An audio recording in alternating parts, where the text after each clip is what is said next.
Tell me what China is trying to do with its regulations, specifically of these after-school tutoring or training companies. What is their motive here?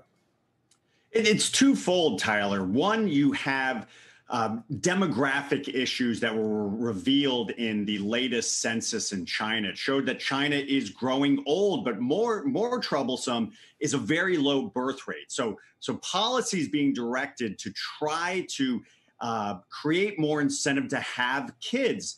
And it's been reported that upwards of 25% of urban family income has been dedicated to tutoring.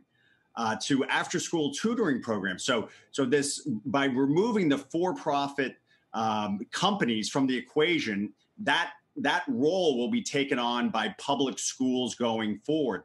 The other factor is a lot of capital has gone into after-school tutoring companies, both public and private.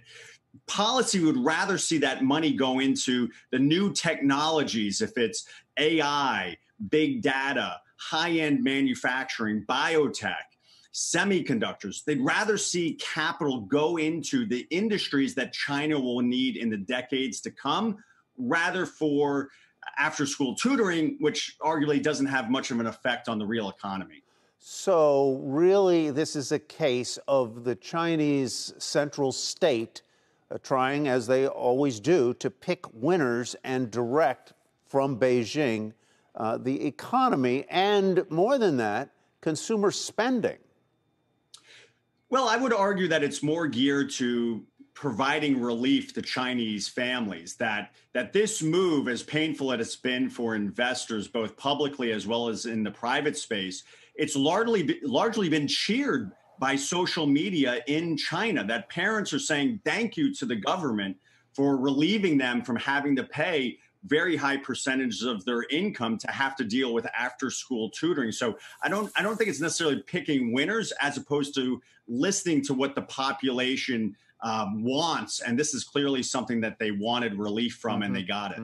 Which would be a positive, Brendan, in the long run. But I think the stocks and investors now just have a lot of uncertainty about what sectors China may be coming for next. You know, in the K-Web fund, which is kind of the flagship everyone follows that you guys have, you don't have Didi in there. Is that just because it hadn't qualified yet in terms of timing, or are you kind of going through and trying to figure out if that one needs to be specifically excluded? I'm just curious what to do now as the Chinese government is more than ever involved with its marquee tech and internet names.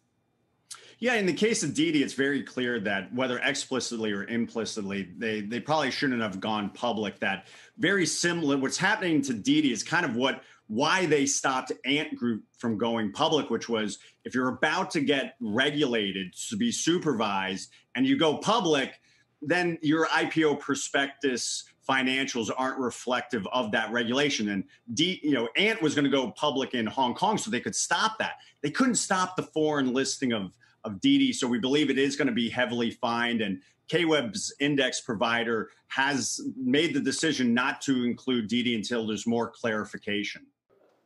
Shepard Smith here. Thanks for watching CNBC on YouTube.